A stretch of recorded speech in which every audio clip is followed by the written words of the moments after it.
Mais, Monsieur le Président, puisqu'il est constant dans ce dossier, c'est des faits constants, qu'il y a eu, Monsieur le Président, des enlèvements et des séquestrations à la base de l'antidrogue, à la question de savoir est-ce que non seulement il est lié à ces enlèvements, il est lié à ces tortures. Monsieur le Président, il a déclaré qu'il ne connaît rien dans cette affaire. Il a même dit, Monsieur le Président, que lui, ces éléments n'ont jamais torturé. Et il a déclaré, Monsieur le Président, que malgré les jours qui ont suivi, les éléments, les manifestants ont été retenus à la base de l'antidrogue. Il a déclaré clairement qu'il ne savait pas, qu'il n'a vu aucune personne, Monsieur le Président. Contrairement aux déclarations des partis civils qui ont indiqué clairement la base de l'antidrogue qui était dirigée par le colonel Tchegoro Kamara. Monsieur le Président, il a aussi déclaré devant vous, soutenu devant vous, qu'il n'y a jamais eu des conteneurs, à la base de l'antidrogue, bien que les partis civils ont comparé devant votre tribunal et ont indiqué clairement qu'ils ont été détenus, ils ont été séquestrés dans ces conteneurs. Monsieur le Président, pour vous dire, Monsieur le Président, que le 28 septembre et les jours qui ont suivi, Monsieur le Président, les faits commis ces jours et poursuivis à l'encontre de Monsieur le colonel Tchegoro Kamara, il a rejeté en bloc ces faits poursuivis à son encontre. Monsieur le Président, il a également déclaré, Monsieur le Président, que ce jour et les jours qui ont suivi, Monsieur le Président, il n'a jamais posé un acte quelconque allant dans ce sens, qu'il a joué, comme d'habitude, son rôle de bon soldat et les événements du 28 septembre sont étrangers. Monsieur le Président, enfin, il a déclaré, quand on parle de la planification, la conception, la planification, l'exécution, malgré qu'il était présent au stade avec ces éléments, il a déclaré qu'il n'a pas participé à la planification, à la conception, à la planification et à l'exécution des instructions. Et il a également dit qu'il n'a nullement reçu les ordres du capitaine Moussa Dadis Kamara, bien que le colonel Claude Pivi, dans son procès verbal, a dit clairement que c'est le président Dadis avait instruit au colonel Tchegoro de veiller ce jour au maintien d'ordre. Il a nié systématiquement ces faits également par devant votre tribunal. Monsieur le Président, M. Abdallah Chérif Diaby également a été renvoyé par devant votre tribunal et, Monsieur le Président, bien avant qu'il soit renvoyé par devant votre tribunal, il a été interrogé. Il a été interrogé par le pôle de juge d'instruction, suivant procès verbal d'interrogatoire de fond du 11 octobre 2012. Et il a eu à tenir des déclarations, Monsieur le Président, selon lesquelles ce jour, très tôt le matin, 28 septembre, il était parti. Il était en route pour Koya, où il a un chantier. Il partait voir, Monsieur le Président, ce chantier. Et en cours de route, si mes mémoires sont bonnes, au niveau de Yimbaya, il a déclaré qu'il a reçu un appel de général Sano, le demandant de sa position. Et il a déclaré à ce dernier qu'il est en route pour Koya et ce dernier lui a donné des instructions fermes de rebrousser chemin puisqu'il y a eu des massacres au stade du 28 septembre pour s'occuper des victimes. Monsieur le Président, que c'est ainsi. Il a rebroussé chemin et, Monsieur le Président, tantôt, il déclare qu'il a commencé par le camp Alpha Yallo pour aller prendre la clé de la pharmacie.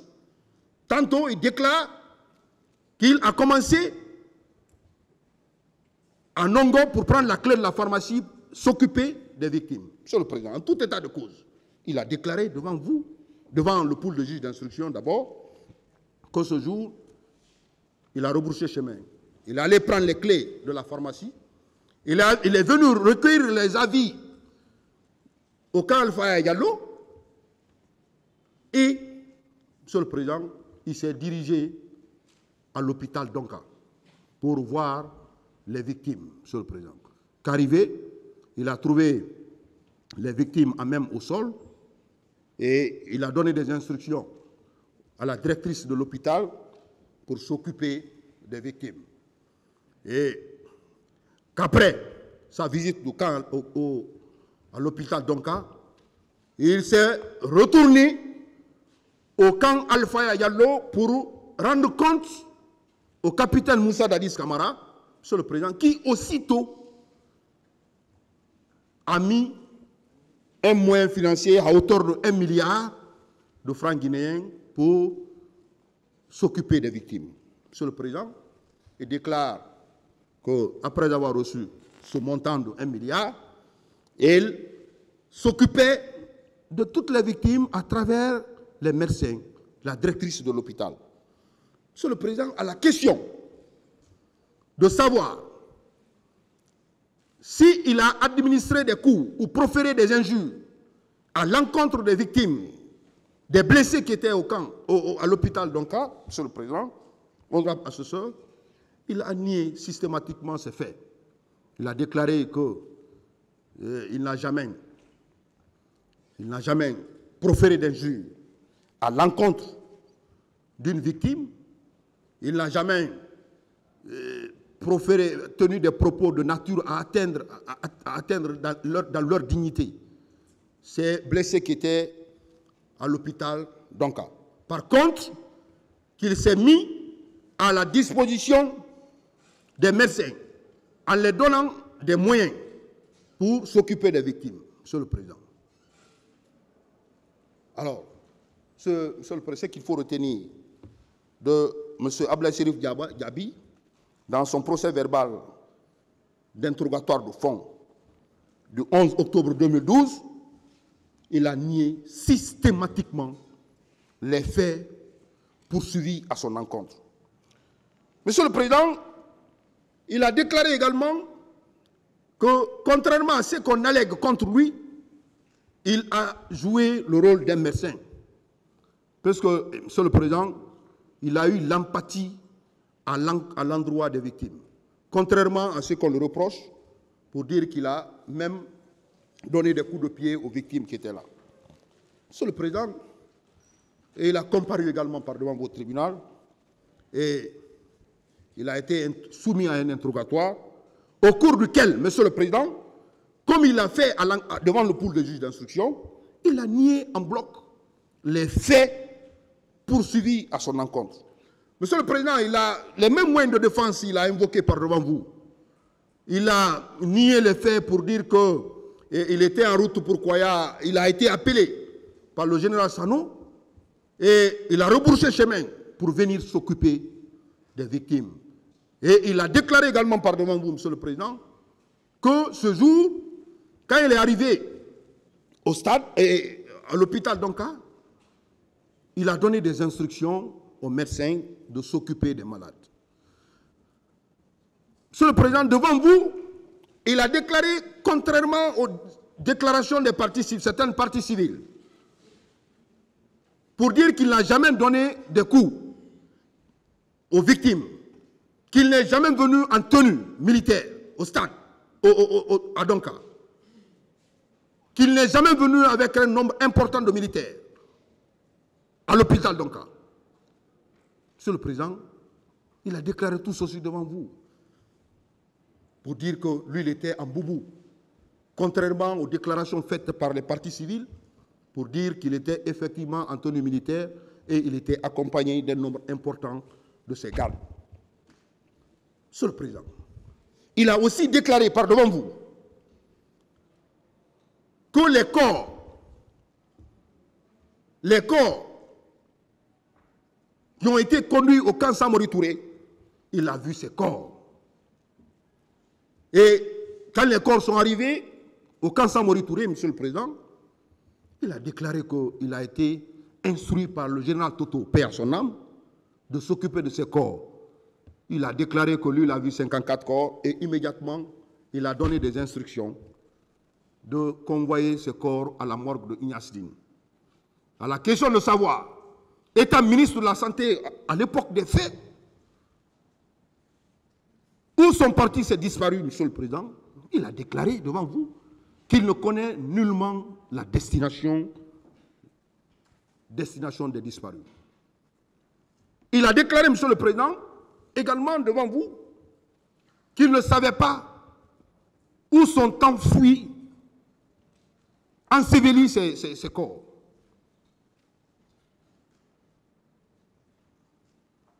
Monsieur le Président, il a aussi déclaré par devant votre tribunal que contrairement à tout ce qu'on allait contre lui, il a joué le rôle d'un bon médecin.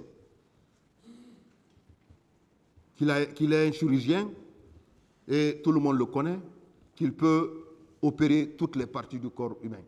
Monsieur le Président, il a fait une peinture de sa personnalité pour dire qu'il est bon et il ne peut commettre ces faits. Monsieur le Président, contrairement aux déclarations des partis civils selon lesquelles M. Ablaye Serif Diaby, Monsieur le Président, a proféré des menaces, des injures à l'encontre des victimes. Contrairement, Monsieur le Président, au passage d'une des parties civiles, par devant votre tribunal qui a déclaré qu'un jour, étant à Donka, il a vu les camions venir pour embarquer les corps en présence de M. Ablaye Serif Diaby et il était là avec ses hommes. Il déclare, il a nié ses faits, Monsieur le Président, par devant vous, pour dire qu'aucun embarquement n'a été fait en sa présence. Il ne connaît pas la destination des corps des disparus. Monsieur le Président, cette question est revenue à plusieurs fois, puisqu'il était ministre de la Santé à l'époque des faits, pour savoir où sont partis ces disparus, qui est une question très épineuse et à laquelle le tribunal, Monsieur le Président, va répondre dans la décision à intervenir. Aujourd'hui, vous avez la parole pour dire à ce tribunal tout ce que vous savez dans cette affaire. Merci, Monsieur le Président. Merci, honorable assesseur. Le 28 septembre, au matin, comme c'était un jour férié, chômé et payé, décrété par le Président de la République, j'avais un programme à Koya. J'ai pris ma voiture. Je n'avais pas mon chauffeur, évidemment, et mes deux gardes-corps, puisque je n'en avais que deux. Et comme c'était un jour férié, je leur ai dit de rester chez eux. Donc, je suis passé vers Yimbaya. J'avais rendez-vous avec un monsieur, M. Bangoura, Kaba Bangoura. Je lui ai pris, lui et sa femme. On partait sur Koya. Lorsqu'on est arrivé à l'Ansana Barrage, on avait passé l'Ansana Barrage, entre l'Ansana Barrage et Kuntia, mon téléphone a sonné. Et c'est moi-même qui conduisais la voiture. Et comme je ne suis pas un bon chauffeur, je me suis garé, enfin j'ai ralenti, j'ai pris le téléphone. C'est le chef d'état-major général de l'armée à l'époque, le colonel Oumar Sano, général Oumar Sano, qui m'a appelé.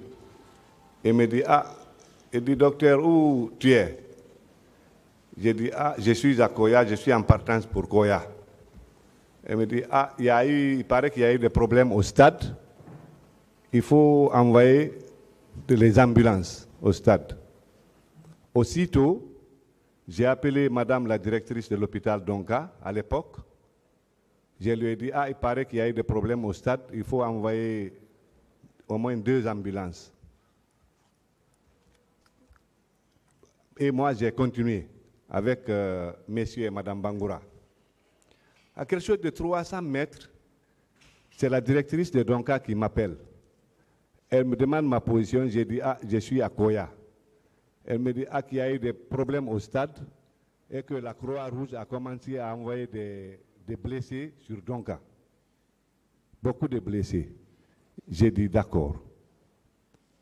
J'ai dit alors à M. Bangoura, j'ai dit, ah, il y a eu des problèmes au stade. Là, on ne pourra pas continuer. Je dois rebrousser chemin. J'ai rebroussé chemin. Je leur ai déposé à Yimbaya, là où je leur ai pris eux. Je me suis dit, bon, écoutez, comme je n'ai pas de chauffeur, je n'ai pas de garde-corps, et on m'a dit qu'il y a eu des problèmes au stade. J'ai dit, je passe par le... J'ai appelé d'abord mes garde-corps, un de mes garde-corps, pour demander leur position. Ils m'ont dit qu'ils sont au camp Al-Faya. J'ai dit, donc, vous m'attendez sur place. Alors, je suis rentré au camp, j'ai pris mes 2 garde-corps. Et avec eux, nous sommes venus à l'hôpital Donka. À l'hôpital Donka, je suis rentré, j'ai trouvé effectivement que la Croix-Rouge faisait des navettes.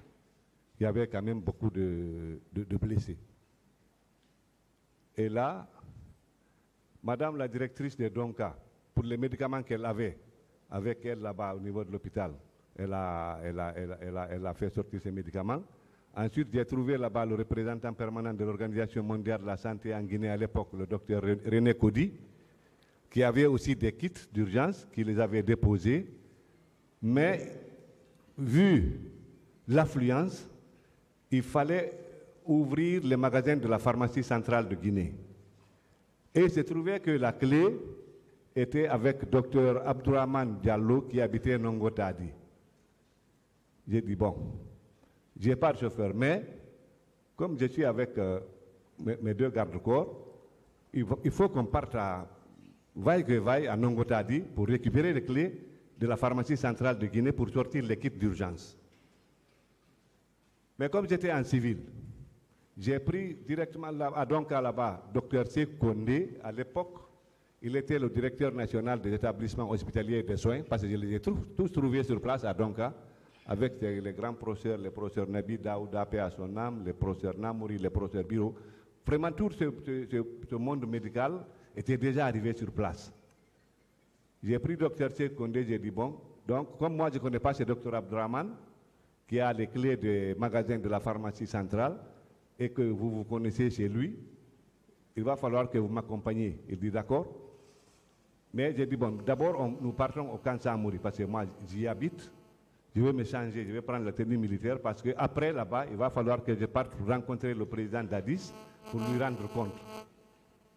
Parce que généralement, lui, il travaille seulement la nuit, il ne travaille pas la journée. Donc, pour moi, il dormait même. Alors, avec Dr Sekou Kondé, nous sommes allés au camp Samouri, je me suis mis en tenue militaire, on a rebroussé chemin. Nous sommes allés à Nongotadi récupérer le docteur Abdourahmane Diallo et les clés. Entre-temps, en revenant, j'ai appelé mon chauffeur, j'ai demandé sa position. Il me dit qu'il est au camp Al-Faya. J'ai dit, ok, donc tu m'attends là-bas sur place. Au retour arrivé à Koza, nous sommes rentrés au camp Al-Faya. J'ai récupéré mon chauffeur, je lui ai dit, donc tu déposes les 2 docteurs là, vous les déposez à la pharmacie centrale de Guinée. Et comme ça, ils sont partis, ils ont ouvert les magasins de la pharmacie centrale de Guinée, là où il y avait les kits d'urgence. Je crois qu'ils les ont acheminés sur Donka. Entre-temps, moi, je suis allé pour rendre compte au président d'Addis. Ah, je suis allé à Donka, il y a eu beaucoup de problèmes au stade, il y a beaucoup de blessés. Quand je suis rentré, je l'ai trouvé, j'ai commencé à lui expliquer, non, je suis déjà informé. Ce que tu vas faire, tu vas maintenant, tu regroupes tes cadres, vous allez voir, vous me faites un devis pour la prise en charge de tous les malades, de tous les blessés. Et tu le fais et tu viens me voir. Ainsi dit, j'ai pris là-bas une autre voiture, on m'a prêté une autre voiture, je suis allé directement au ministère de la Santé. Je ne me suis plus retourné à Donka. Je suis allé au ministère de la Santé, j'ai appelé les différents cadres. Ils sont venus. J'ai dit, bon, maintenant, d'abord, vous me faites un devis estimatif pour la prise en charge de tous les blessés, sur ordre du président. Ça, c'est depuis la médication, c'est-à-dire les médicaments, jusqu'à la nourriture. Ils disent, d'accord. Et ils ne sont pas de côté. J'ai appelé les autres, j'ai dit, bon, il va falloir qu'on essaie de désigner un comité de crise pour nous gérer ça. on a fait la composition du comité de crise. Je crois que j'avais fait un arrêté par rapport à ça. Et on a constitué la liste des membres du comité de crise, de ce comité de crise. Et l'inspecteur général du ministère de la Santé à l'époque était le président du comité de ce comité de crise, le docteur Abakar Sidiki Diakité. Donc, ils ont fait le devis estimatif.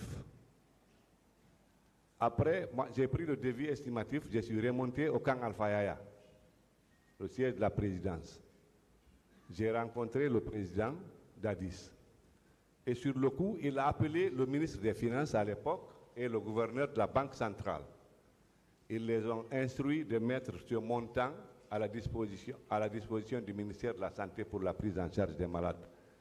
Et c'était un montant qu'on avait évalué à 1,422 milliard et quelques poussières, comme ça a duré, j'ai oublié les virgules. Ainsi, la somme, je l'ai fait débloquer et j'ai mis la somme à la disposition du comité de crise. Dans ça, ils ont acheté les médicaments, les pansements, les consommables, les films de radio, les réactifs de laboratoire. Et comme il y avait beaucoup de malades et il y avait aussi beaucoup de lits vétustes et de matelas vétustes, ils ont profité, ils en ont acheté des lits et des matelas pour remplacer ceux qui sont vétustes, plus des draps et des oreillers. Pour l'alimentation, nous avons négocié avec une ONG internationale de la place, la Terre des Hommes, pour assurer la nourriture des malades à raison de 3 repas par jour, matin, midi, soir. C'est ce qui fut fait et la facture, nous l'avons payée. Donc, par rapport à ça, à ce malheureux, à cette malheureuse situation dramatique du stade du 28 septembre, c'est ce que je connais. Ensuite, on a assuré le suivi, évidemment, des malades jusqu'à leur sortie. À ma connaissance, il n'y a pas eu de malades sortis avec des séquelles. Et il y a eu un seul décès. C'était un jeune âgé de 12 ans qui avait reçu une balle au niveau de la tête, une soi-disant balle perdue. Mais je crois 3 jours après, il n'a pas pu supporter. Il a succombé suite à ses blessures. Parce que dans son état, on ne pouvait pas l'évacuer. Vous savez, il y a des malades aussi qu'on ne peut pas évacuer parce que surtout si l'évacuation se fait par l'avion à cause de la dépression. Donc on a dit, bon, on va chercher à le stabiliser, mais malheureusement, il en est décédé. Donc, c'est le président, honorable assesseur, c'est ce que je connais par rapport à cette situation tragique du 28 septembre. M. Gabi, quelle était votre fonction le 28 septembre? J'étais ministre de la Santé et de l'Hygiène publique. Le ministre de la Santé et l'Hygiène publique. Et de l'Hygiène publique. Oui. À ce titre, en cas de survenance d'un tel événement, quel doit être votre rôle? Mon rôle, je crois que c'est dans des circonstances pareilles, c'est d'essayer de faire l'état des lieux et prendre en charge entièrement tous les blessés. Leur suivi, leur traitement jusqu'à guérison. Est-ce que vous avez vu des blessés ce jour? Oui, j'ai vu beaucoup de blessés, Monsieur le Président. Et qu'est-ce que vous avez fait pour eux? C'est pour ça que j'ai ordonné à ce qu'on les prenne en charge entièrement sur le plan médication. Donc tout ce qu'on avait entre nos mains dans nos différentes pharmacies et à la pharmacie centrale de Guinée, on a fait sortir tous les kits pour leur prise en charge. Ensuite, j'ai fait débloquer ce montant dont j'ai fait cas tout à l'heure pour acheter ce qu'on n'en a pas sur place. pour leur prise en charge. Est-ce que vous avez vu des corps également? Bon, Après cette oui, après ça, j'ai vu les corps. J'ai vu certains corps. Et je me rappelle, j'étais même avec la RTG et France 24. Qui doivent avoir ces images dans leurs archives, évidemment. Est-ce que vous avez pu compter ces corps? Bon, c'est le président. Vous savez, à l'époque, j'étais ministre de la Santé. Je n'ai pas compté les corps, mais je les ai fait compter, puisqu'il y a une administration au niveau des morgues, de la morgue. Vous les avez fait compter? Je les ai fait compter, oui. Et c'est combien? Ils étaient au nombre de 57 corps. Ça, c'était à quel niveau? Non, au niveau des deux morgues. Parce que c'est la même société. Les morgues d'où et d'où? De Dignasdine et de Donka. 57 corps. 57 corps. Quel a été le sort réservé à ces corps? Ce sont ces corps qui furent rendus à leur famille à la mosquée Faisal. Est-ce que, en tant que ministre, vous avez pu demander une autopsie pour savoir effectivement la cause de ces morts, bon, si ça relevait de vos compétences? Bon, oui, bon, ça relève de mes compétences, mais vous savez, bon, Monsieur le Président, actuellement en Guinée, c'est un peu difficile. Généralement, c'est les familles qui font une requête pour demander une autopsie. Compte tenu, je crois, de la religion, tout ça là. C'est en cas de trucs, de litiges, de trucs, les familles demandent de faire une autopsie. Bon, vous venez de dire que ça relevait de vos compétences. Est-ce que vous avez demandé pour connaître au moins la cause de ces morts? Bon, Monsieur le Président, vous savez, si la cause de ces morts, là, généralement, les médecins légistes le savent. Si c'est dû à une blessure par arme, ils le savent. Si aussi c'est des trucs de bousculade, je crois qu'ils le savent. Mais franchement, on n'a pas demandé de faire des autopsies. Vous n'avez pas demandé? Non. Et qui était chargé de la gestion de ces corps? Là? La gestion de ces corps. C'est le médecin légiste, le professeur Hassan Ba. C'est le professeur Hassan Ba, vous avez dit. C'est lui qui était chargé de la gestion de tous ces corps. Oui, c'est lui qui gère les morgues et c'est lui qui était chargé de la gestion de ces corps. Je ne parle pas des morgues en général, je parle des corps que vous avez vus ce jour. Vous avez parlé de 57 corps. Oui, c'est lui. Qui était chargé de gérer ces corps? Le professeur Hassan Ba.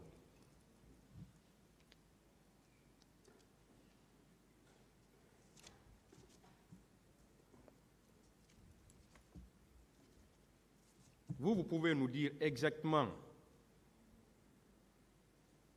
la cause de ces morts? Monsieur le Président, je ne pourrais pas vous le dire parce que cela relève de la compétence des médecins légistes. Vous savez, en médecine, chacun a sa spécialité. Ce jour, est-ce que vous avez vu des blessés qui étaient là, que personne ne s'en occupait? Bon, dans ce Toïboui, parce que je n'ai pas perdu beaucoup de temps à Donka, je ne pouvais pas faire la différence. Il y avait une affluence des blessés quand même, il y avait beaucoup de personnes, mais je ne pouvais pas savoir s'ils étaient accompagnés de leurs parents ou bien de leurs amis, de leur famille. Puisqu'il fallait retourner rapidement au bureau pour essayer de chercher les moyens pour la prise en charge de ces blessés. Est-ce qu'il y a une archive qui peut nous dire quelque chose sur la restitution de ces corps, de ces 57 corps que vous avez vus? Parce que vous avez dit que ces corps ont été restitués. Oui. Est-ce qu'il y a une archive qui peut nous confirmer cela? Bon, là, c'est on a constitué, le gouvernement à l'époque avait constitué un comité de restitution des corps qui était dirigé par le ministre des Affaires religieuses à l'époque. Comment il s'appelait? M. Sano. Monsieur Koutouboussano. Koutouboussano. Est-ce que ces corps avaient été effectivement restitués parce que vous étiez là? Non, non, je n'étais pas là-bas. Moi, je n'étais pas membre du comité de restitution. Je n'étais pas sur les lieux. C'est lui qui a géré ça avec les religieux. Et je crois que bon, la RPG même, dans ses archives, a ces images de restitution des corps, parce que ça s'est passé solennellement devant beaucoup de monde, donc à la mosquée Faisal. Je crois que oui, le médecin légiste a dû archiver ça. Vous avez vu ces corps, vous les avez vus. Oui, qu'est-ce que vous pouvez nous dire sur les causes de la mort, c'est-à-dire ils ont été atteints par balles, poignardés? Est-ce que vous avez vu ces corps? Bon, j'ai vu les corps, mais je n'ai pas vu les corps nus. Ça dépend de la compétence des médecins légistes. C'est eux qui peuvent nous dire ça. Moi, on me rend compte du nombre de blessés et puis le nombre de morts. Mais quant aux différentes causes, bon, ça relève de la compétence des médecins légistes, Monsieur le Président. Des cas de complicité, de torture. Personne, c'est vraiment, c'est incroyable. C'est incroyable. Il est complice de quoi? Il a fait quoi? Et la gravité, Monsieur le Président, c'est sciemment fait. Parce que le complice peut être puni des mêmes peines que l'auteur principal. C'est le régime juridique de la complicité. C'est une évidence. C'est tout, Monsieur le Président. Et à partir de là, puisque le ministère public se cache derrière une demande qui a fait l'objet de beaucoup de débats ici, pour la question de réqualification, il faut trouver à tout prix un échappatoire pour prendre la tête de ce monsieur-là. Mais ça, c'est réglé. C'est réglé, Monsieur le Président. C'est réglé. Mes distingués confrères de la défense, très poignants, passeront ici. Et on en a débattu. On en a débattu.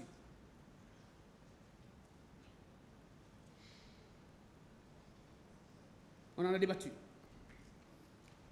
Monsieur le Président, c'est grâce à la réforme enclenchée depuis le 26 octobre 2016 que certaines infractions ont été renvoyées devant le tribunal criminel. Parce que vous avez certainement, en matière maintenant pénale, vous avez une plénitude de compétences au sens de l'article 378 du Code procédure pénale guinéen. Ça traite la compétence du tribunal de première instance. Sinon, les coups et blessures volontaires, non-agissance à personne en danger, ce sont des infractions correctionnelles qui relèvent de la compétence du tribunal de première instance statuant en matière correctionnelle. Mais si quelqu'un se retrouve devant un tribunal criminel, ce n'est pas votre faute, c'est la réforme.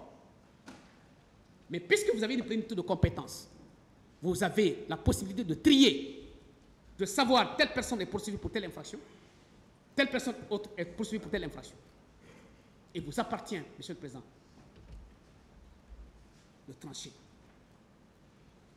Complicité d'enlèvement. Mais qui a été enlevé ici? Et que l'intéressé démontre que le colonel Diaby était complice de cet enlèvement. On a parlé des cas de torture. Qui a vu où colonel Abla Chérif Diaby? Où? Où? Nulle part. Nulle part. Nulle part, ce monsieur n'a la possibilité de participer à un acte de torture en fournissant des moyens ou en donnant des instructions. On donne les instructions lorsqu'on est responsable, lorsqu'on veut, lorsqu'on a une équipe, lorsqu'on a des subordonnés. On donne l'ordre, on exécute l'ordre.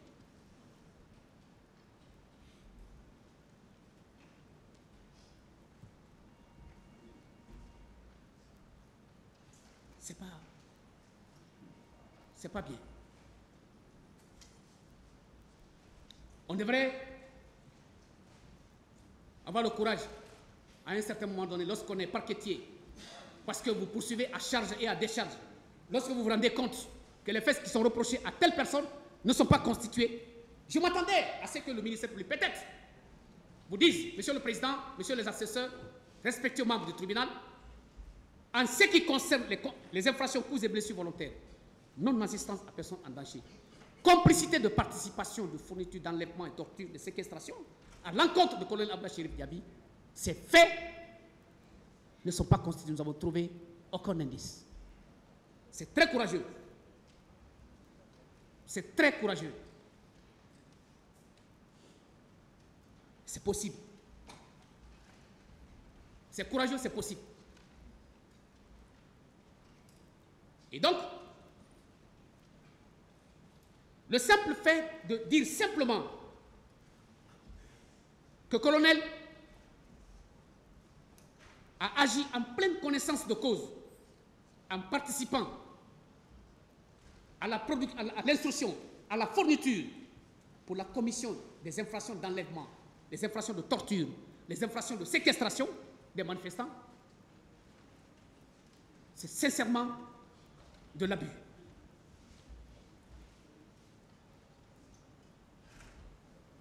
C'est de l'abus. C'est vraiment de l'abus. Là-dessus, on ne discute pas trop parce que simplement, Monsieur le Président, aucun acte, aucune preuve ne peut être brandie à l'encontre de mon client en ce qui concerne cette infraction parce que simplement, il n'y a aucun fondement.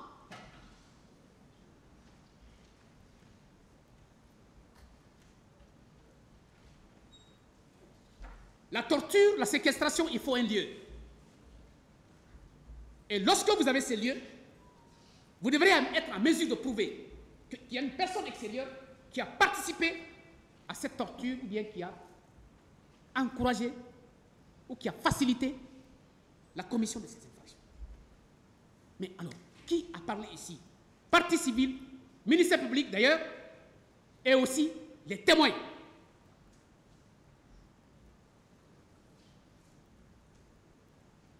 Les témoins. Tantôt il y a les tortures au camp Koudara, à l'époque.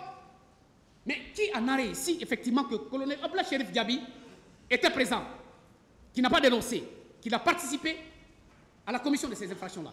Personne. Personne.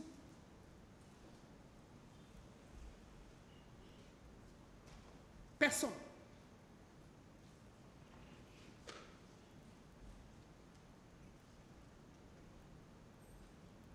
Et donc, ces infractions prévues à l'article 303 du Code pénal, cette complicité à l'égard de mon client est sans objet, sans fondement. Sans objet, sans fondement. Ces infractions ne sont pas constituées à son encontre.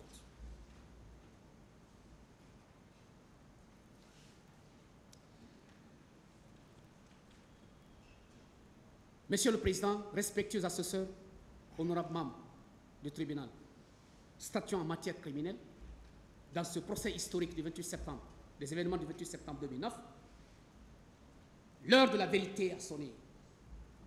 Vous devrez véritablement être très patient et très prudent. N'acceptez pas qu'on vous conduise dans les erreurs. N'acceptez pas qu'on vous conduise dans les erreurs. N'acceptez pas. Je vous sais indépendant. Depuis, vous avez incarné une personnalité depuis. Reconnaître la valeur de ton prochain, ce n'est pas une faiblesse. C'est une prise de conscience. Pour en faire autant, vous méritez d'être salué. C'est une évidence. Loin de vous jeter des fleurs, c'est ce que vous méritez en fait.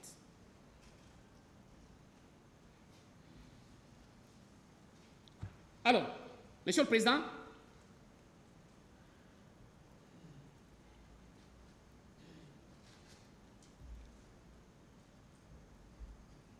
je vous disais tout à l'heure que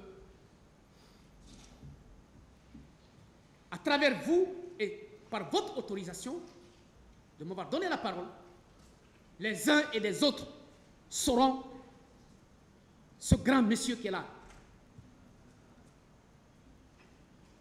Ce grand monsieur qui est assis ici au box des accusés aujourd'hui.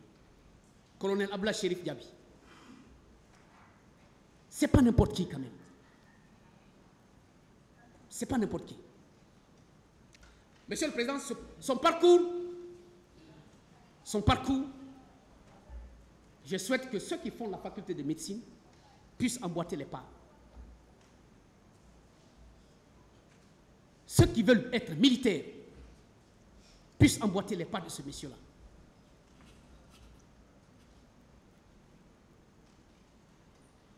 Monsieur le Président, en 1967,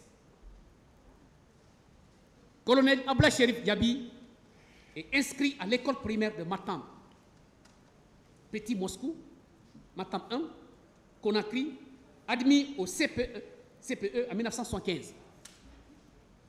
Collège Bonfim, à l'époque appelé CER, du deuxième cycle de Bonfim.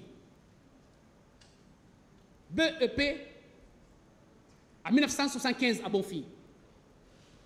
Lycée Bonfim, centre de l'enseignement révolutionnaire. Baccalauréat unique en 1978. Beaucoup d'entre nous n'étaient pas encore nés. Au lycée de Coléa, admis avec mention bien, lauréat. Tout part de là. 1978-1984, faculté de médecine et pharmacie de Hayamafori, Bangoura, premier degré, et de l'Institut Polytechnique de Gamal Abdel Nasser de Conakry.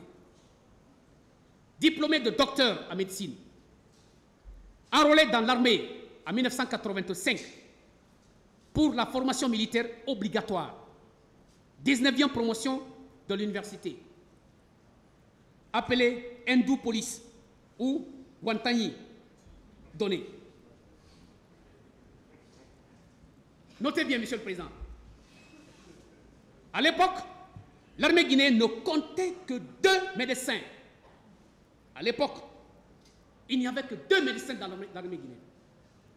Et il faisait partie. Le reste, c'était des infirmiers. Alors, diplôme universitaire obtenu. Doctorat en médecine de la faculté de médecine et pharmacie de l'Institut Polytechnique Gamal Abdel Nasser de Conakry. Diplôme en médecine infectieuse et tropicale de l'université de Marseille 2. Diplôme de médecine de catastrophe de la faculté de médecine de l'université d'Aix-Marseille. Diplôme de chirurgie générale de la faculté de médecine de l'université Mohamed V de Rabat. C'est le Maroc. Diplôme de chirurgie de guerre de l'école d'application de l'hôpital militaire de Valde de Paris. Diplôme de médecine et armée de l'école d'application de collège de médecine de San Antonio de Texas aux États-Unis d'Amérique. Breveté parachutiste de l'école des troupes aéroportiers de Port-France. Diplôme de commando du Centre national d'entraînement commando de Montiou, ça c'est en France. Compagnie d'effectuer guerre de la Sierra Leone, guerre du Libéria, guerre de la Guinée-Bissau, attaque rebelle en Guinée en 2000, comme demande de l'antenne médico-chirurgicale. Cette partie, lorsqu'il a passé ici, Monsieur le Président, colonel Chérif vous a dit qu'il a été même un prisonnier de guerre. Mais au même moment,